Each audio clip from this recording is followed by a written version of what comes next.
Boa noite, gente. Eu sou a Carolina. Só para falar um pouquinho da minha história. Eu fiz cirurgia geral, daí fiz 2 anos de trauma, fui preceptora 3 anos de trauma e trabalhei 4 anos no bombeiro, nas USAs que vocês veem no Datena. Se por mim, eu só faria trauma, mas ninguém vive de trauma. Aliás, alguém aqui quer fazer trauma? Tá vendo? Vocês já viram já vi que vocês são inteligentes. Alguém vai fazer geral? Não? Ninguém? Bom, como vocês são R2 para R3, eu vou tentar puxar um pouco mais. Eu acho que atendimento inicial, se for cair para vocês, é mais para teste, tá? Eu não acho que questão aberta cai atendimento inicial. Vias aéreas também eu acho que é um assunto um pouco fácil para abordar para R2 para R3. Se vocês fossem sexto ano, vias aéreas cai bastante, principalmente quando tem prova prática. Agora, trauma cervical eu acho um assunto super quente, cai direto e tem que saber.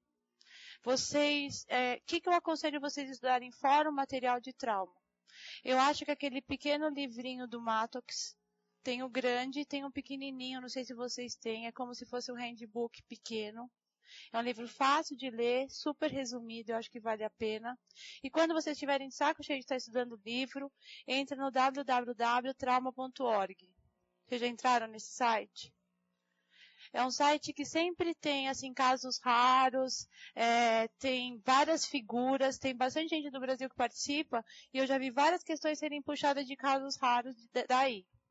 Também tem como se fossem simulações para vocês irem fazendo e vão acertando ou não, eles explicam por que está certo ou não. Então, uma coisa que, assim, quando vocês não estiverem mais aguentando estudar, vale a pena, sabe, sentar e ver. É bem interessante, tá? Alguém de vocês já fez a TLS? Tá. Legal. Vale a pena também, nesse período que vocês estão só estudando, eu acho, fazer o ATLS.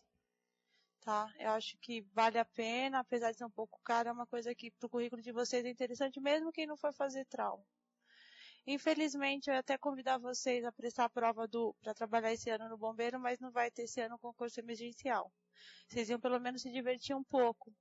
Se diverte com certeza mais que plantão em hospital. O que vocês vão fazer? Quem vai fazer urovascular e plástica 90%, é isso? Só para variar um pouco, né? Então, tá bom, olha, por favor, pode me chamar de Carol, tá? Eu adoro dar aula, eu gosto muito de operar. Em segundo lugar, eu gosto de dar aula. Eu dou aula para o primeiro, para o terceiro. Primeiro ano não sabe nada. Terceiro ano sabe mais ou menos, ensina a pegar nas barrigas. Dou aula para o sexto ano que está no estresse, igual vocês, e dou aula para os residentes. Então, metade da minha carga horária lá na USP, eu não trabalho mais na casa, eu trabalho na sua universidade. É com aluno, tá? Então, pode interromper. Depois, se quiser tirar alguma dúvida que vocês eventualmente tenham. Se quiser trazer coisa de trauma durante essas 4 aulas que eu vou dar aula para vocês, tá?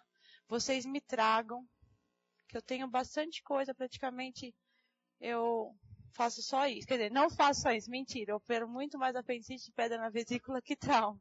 Mas eu gosto muito de estudar trauma. Tá bom? Então vamos lá. É todo dia o curso de vocês, de segunda a sexta? Ah, então tá fácil, hein? No final do ano piora. Então vamos lá. Como vocês sabem, eu acho que é muito pouco provável que não caia trauma para vocês, tá? Vai cair com certeza, tem que saber. Tem algumas fotos de trauma que vocês estão cansados de saber. Eu acho que, em relação, pensando na prova, pré-hospitalar, talvez não caia, mas pensando nessas últimas catástrofes, talvez alguma coisa de triagem em catástrofe pode cair, tá? Pensando nesse último cara, esse doido, pensando no tsunami. Então, assim, talvez valha a pena pegar um pouco do ATLS e dar um pouco de triagem de catástrofe. Tá, eu estou tentando pensar para vocês alguma coisa que possa cair de R2 para R3. Se fosse sexto ano, eu ia falar 1 milhão de coisas básicas para vocês. Tá muito em voga isso. Então, assim, a gente vai falar bastante, assim, das coisas básicas, relembrar, que vocês devem já saber mais ou menos, tá? Então, assim, do que se morre em trauma? 50%, tá? São as pessoas que vão morrer no local. Sou acionada pelo bombeiro, chego lá, ou a pessoa está morta, que a gente fala morte evidente, no começo eu me assustei. O que é morte evidente? Pessoa sem cabeça, motoqueiro em São Paulo que você não sabe nem que parte do corpo que é, tá? Ou se não, a pessoa que está agonizante, mas que vai acabar morrendo na sua viatura. Com criança, pelo menos na nossa experiência, mesmo que seja morte evidente, a gente tenta transportar. Por quê? Porque se está no ambiente familiar é muito traumático para a família, tá? E mesmo assim a gente também perde um pouco a cabeça. Então já peguei muita criança em assistolia e levei para o hospital. Lembrar que um paciente tem tanto trauma penetrante quanto fechado em assistolia, no local a chance dele viver é 0%. Vocês sabem disso. O paciente chega parado no hospital em assistolia, praticamente ele não vai viver. Isso a gente vai falar um pouco mais pra frente, por exemplo, precórdio. Se uma criança chegou com precórdio e assistolia, vale a pena fazer uma toracotomia? Não, ele vai morrer. Mas eventualmente a gente faz, tá? Dos que chegam no hospital, 30% vão morrer nas primeiras horas. Tá? O que é? O paciente que chegou, foi para o centro cirúrgico, morreu. Ou chegou, por exemplo, em AESP, a gente tentou reanimar e não voltou. E 20% vão morrer depois. Quem são a maioria desses 20% que morrem depois? Geralmente relacionado a TCE. Eu gosto de falar bastante de criança, porque eu estudo bastante criança. Criança, elas morrem mais nas primeiras horas. Mas se elas saem dessas primeiras horas, elas acabam tendo uma sobrevida maior. Não se sabe exatamente por quê, mas alguma coisa relacionada, a gente não descobriu, se está estudando muito isso, que elas têm uma sobrevida melhor ao longo do prazo. Não se sabe por quê, se a resposta imune dela é modulada de uma forma diferente, mas elas acabam tendo uma sobrevida maior. Outra coisa que também está estudando bastante é que as mulheres, nós mulheres, a gente tem uma resposta melhor a choque hipovolêmico e a sepsis. Por quê? A gente acaba vivendo mais, a gente tem mais anos de vida. E está se estudando, e muita gente está estudando isso, principalmente nos Estados Unidos, que está relacionado ao estrógeno. Então, talvez no futuro, quem sofre um trauma grave vai ter que tomar estrógeno, inclusive os homens. Tá? São coisas que estão se estudando, mas está cada vez mais, não a nível experimental com humanos, mas a nível de laboratório. Tá? Voltei. Só para vocês terem uma ideia, tá? Isso daqui, Brasil, não acho que cai para vocês, mas a nível de curiosidade. O que acontece em país de terceiro mundo? A partir dos 14 anos, as agressões passam, inclusive os acidentes. Tá? Então, mais gente, a partir dos 14 anos, principalmente sexo masculino, tá? É assassinado, mais inclusive do que acidente. Em São Paulo, eu não sei as últimas estimativas, mas com o aumento dos motoboys está mais ou menos lá. Tá certo?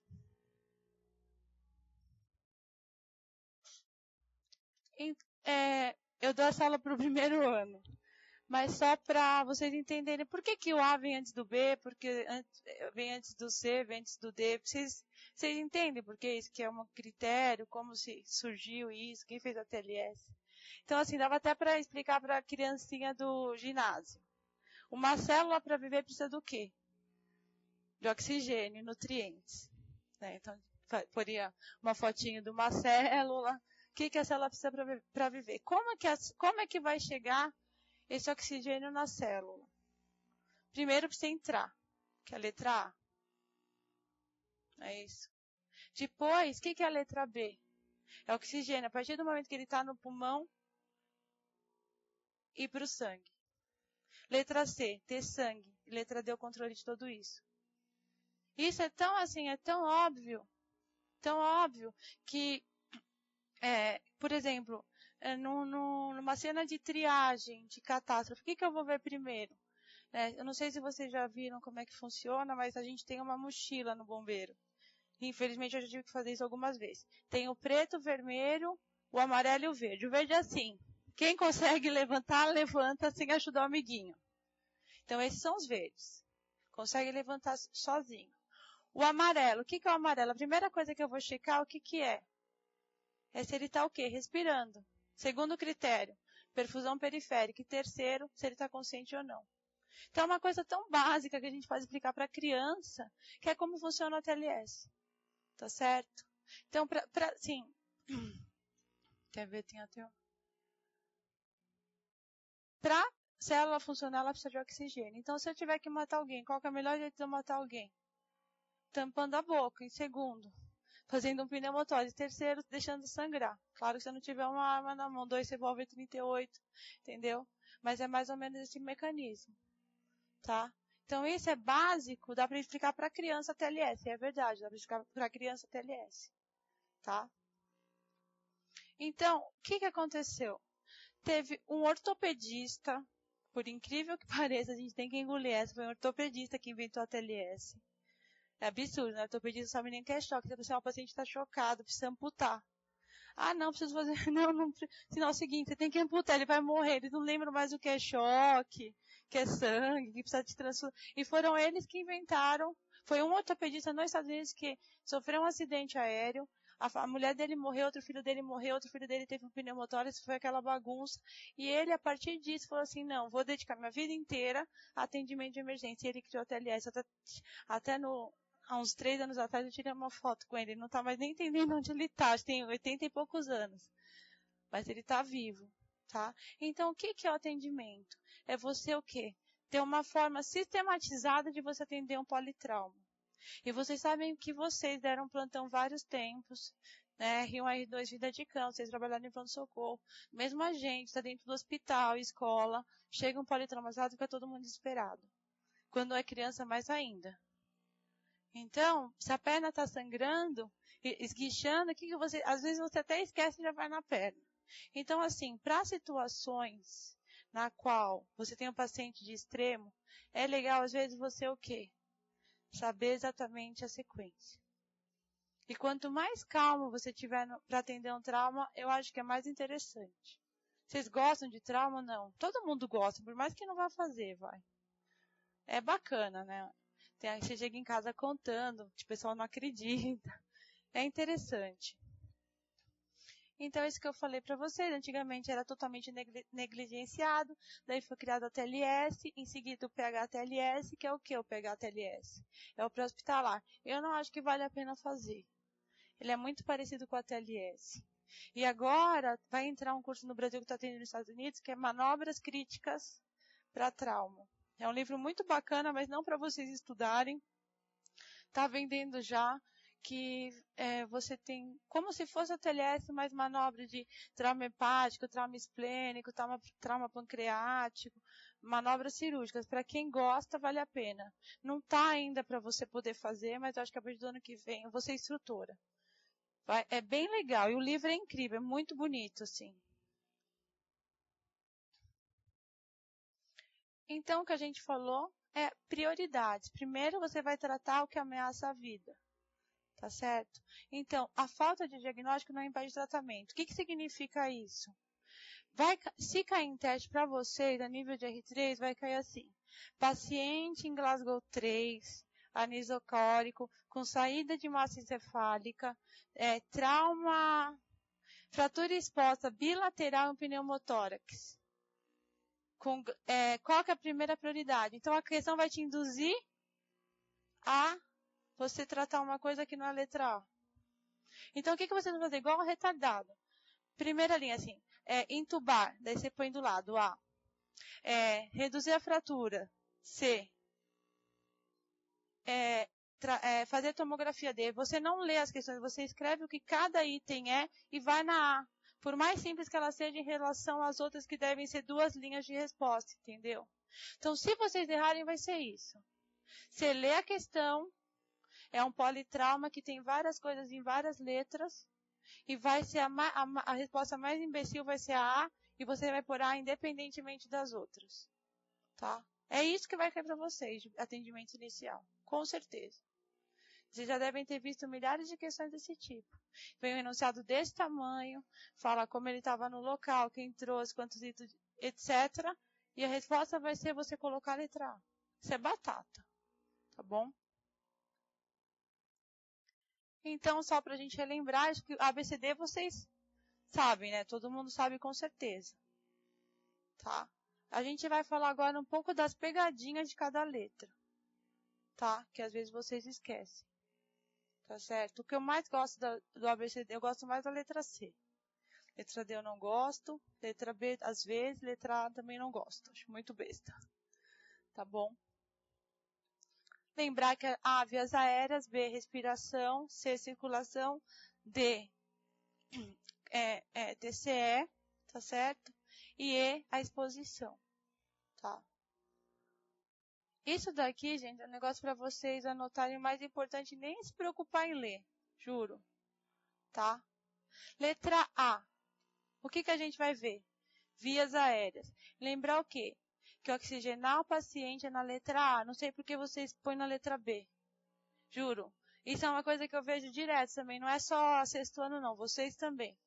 Oxigênio no paciente, vocês escrevem na letra B.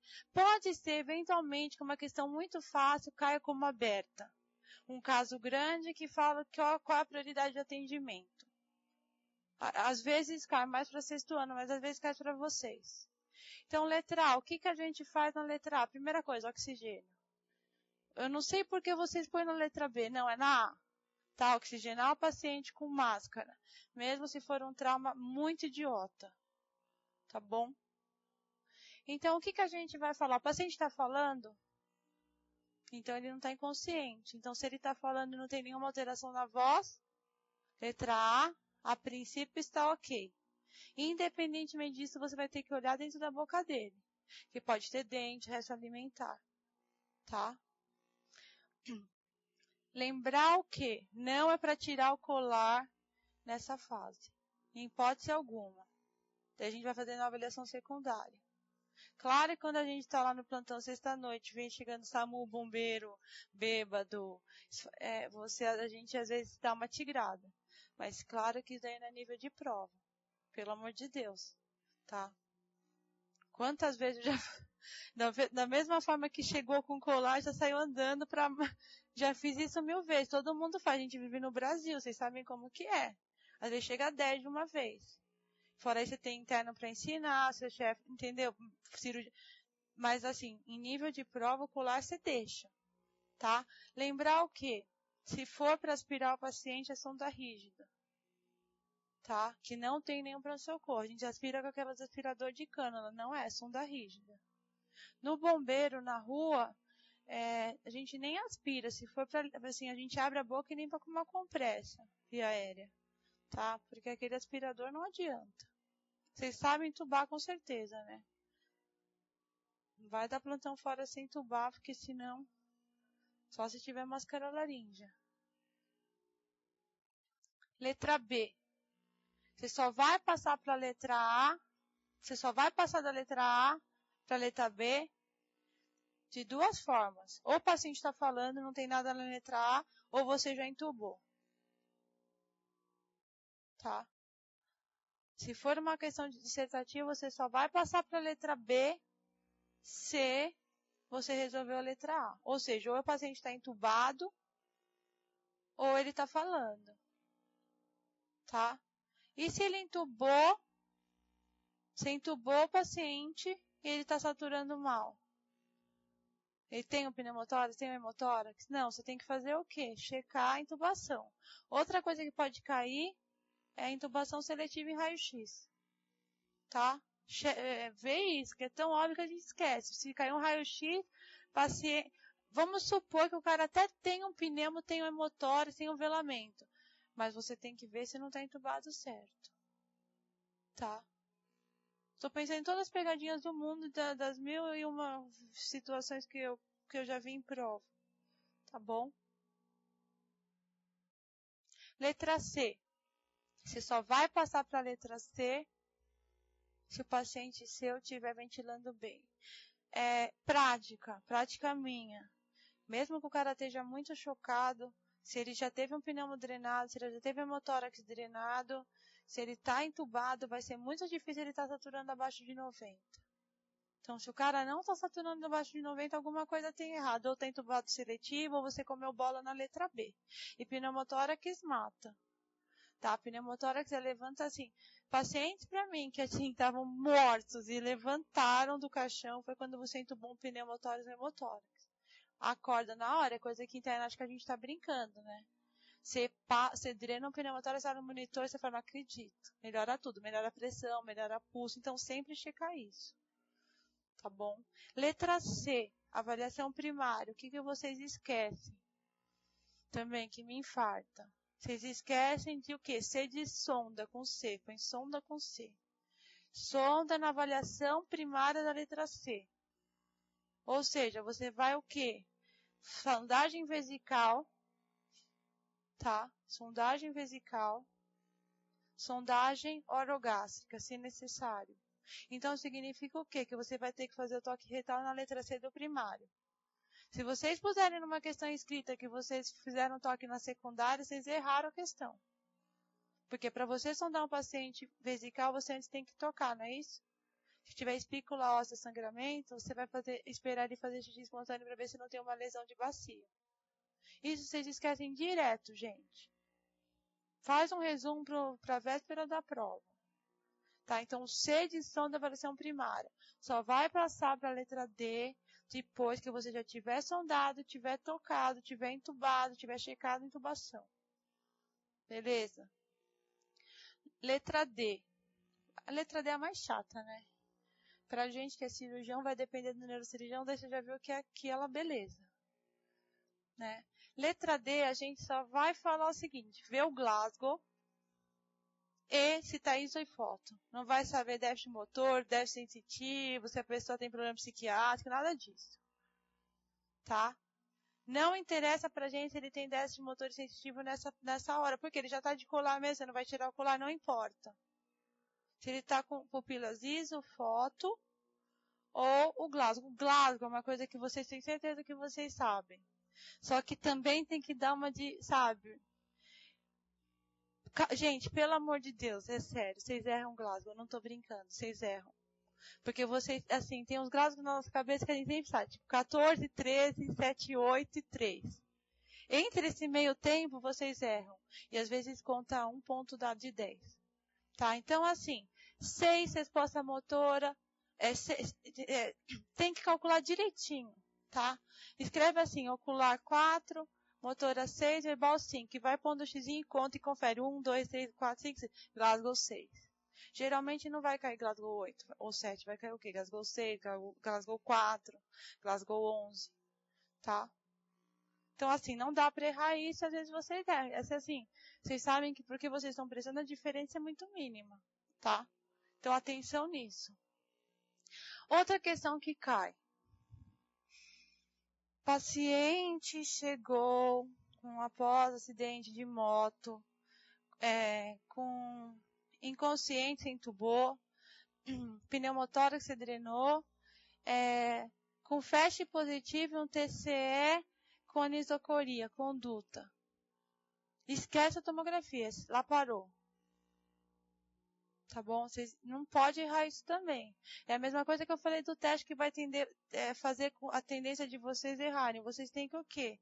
Se ele tá se falar 3 linhas do TCE dele, e se ele tiver com FAST positivo e tiver instável, acabou, não tem mais o que discutir.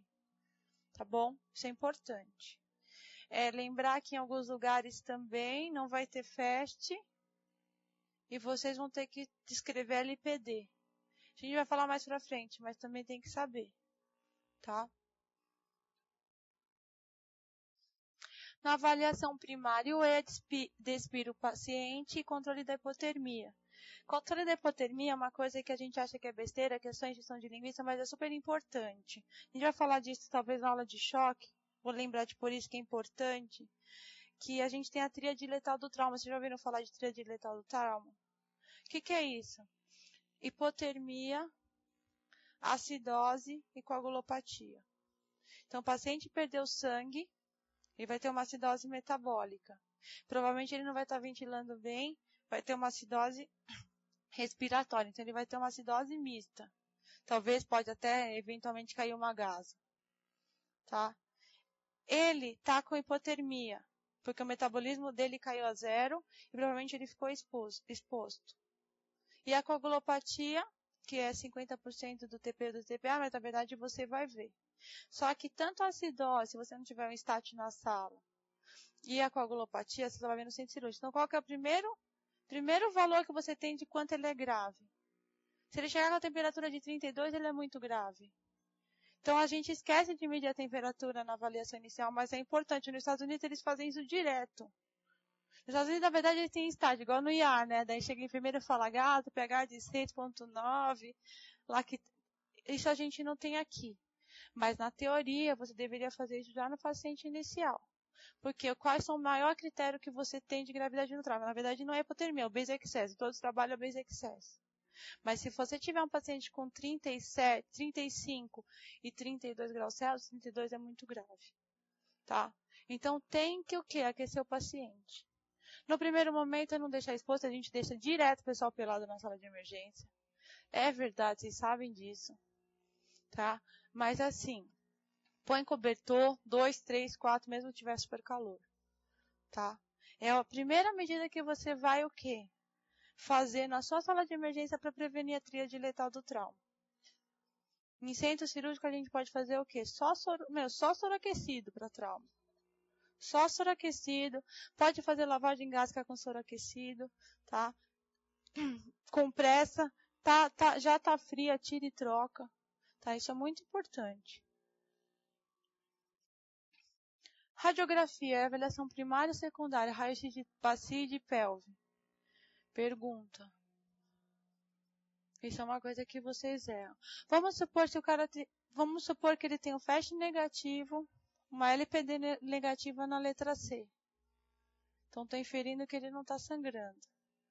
Mas aí ele tem um TCE com Glasgow 3. Eu só posso mandar esse cara para operar a cabeça depois que eu fazer o raio-x de tórax, de pelve, não importa o pedido do neurocirurgião. Tá?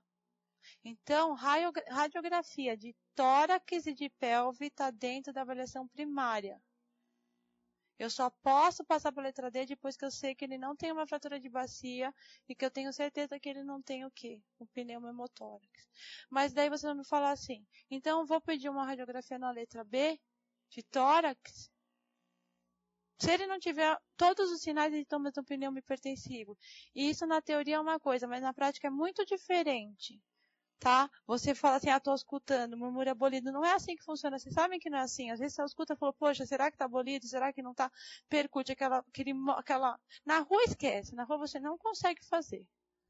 Você dá um diagnóstico na rua de pneumo hipertensivo, não dá. Você tem que pegar uma seringa com água, pôr no tórax e vier, você drena. Eu nem ausculto na rua. Não dá para auscultar. Você não tem como você auscultar, percutir, sem anel. Não. Isso é de livro. Tá? Então, se precisar você fazer um raio-x na sala, para passar para a letra C, você vai fazer o raio-x na sala. Porque um pneumo pode estar super pequenininho a hora que você viu, quando ele está no centro cirúrgico, ele instabiliza, está operando a cabeça, ele instabiliza, daí te sobe lá, você faz uma lepideta negativa, você vai escutar o anestesista e te fala, está com pneumo hipertensivo que não está ventilando bem. Então, raio-x está dentro da avaliação primária. Pergunta, raio-x cervical está dentro da versão primária? Não. Tá bom? Não esquece isso, gente, por favor. Vocês erram isso também. Tá? Procedimentos diagnósticos. Tomografia, está dentro da avaliação primária? De crânio, sim. Tá? De crânio, sim. Tá? Nenhum neurocirurgião opera nenhum paciente, por mais grave que esteja, sintoma. Não existe mais isso. Quando era interna, às vezes acontecia. Eles operavam pelo olho, mas hoje não. Tá? Faz bastante tempo que isso não acontece.